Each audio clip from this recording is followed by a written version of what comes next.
pàtí mo bẹ̀rẹ̀ sí kọrin tí mo ní problem oríṣiríṣi náà ní kí n lọ tẹ̀fá.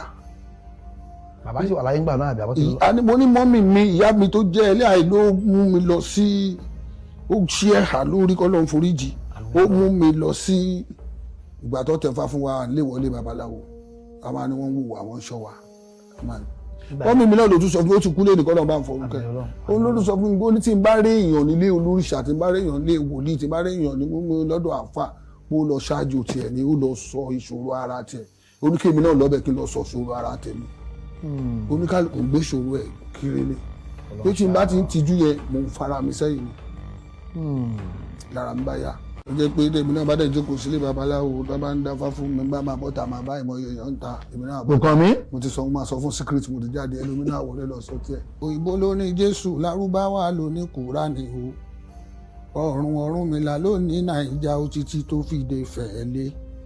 mo wà nù mùsùlùmí gidi gbogbo àwọn ìbílẹ̀ mo wà nù ẹ̀ gidi kò dẹ̀ sẹ́ni tó pàrọwà pé kò sọ Ọlọ́run fún wa rí. ẹ̀yin ọmọọba tẹ́nitẹ́ni tàkísà tààtàn ẹ padà lọ sílé yín nǹkan tó bá ń ṣe nílé yín ni kẹ́ ẹ lọ máa bá wọn ṣe. Ọlọ́run Olódùmarè ò lẹ́sìn, Ọlọ́run Olódùmarè ò ní kèfèrí. tẹ́ ẹ bá wo Quran ìtàn àwọn lárúbáwá ló wà ńbẹ̀, àṣà àti ìṣe àwọn lárúbáwá ní Islam. ẹ ní nǹkan tí ẹ̀ ń ṣe nílé yín ẹ padà lọ sí díẹ̀. Ọlọ́run Olódùmarè ò kì í ṣe Allah, ọ̀tọ̀ ni Allah, ọ̀tọ̀ ni Ọlọ́run Olódùmarè. Wọn ò kì í ṣe ẹgbẹ́. Ọlọ́run Olódùmarè is the supreme being. Allah is the Lord of Kaaba.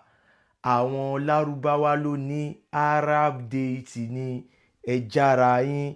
Kò sí agbára kankan nínú Quran, kò sí agbára kankan nínú Islam. Òfegè ni, irọ́ lásán ni. Allah kò kì í ṣe Ọlọ́run Olódùmarè, èrè lásán ni. Paracetamol 10 naira ó lágbára ju Allah lọ. Mo sọ yìí mo dúró. Ó dìgbà.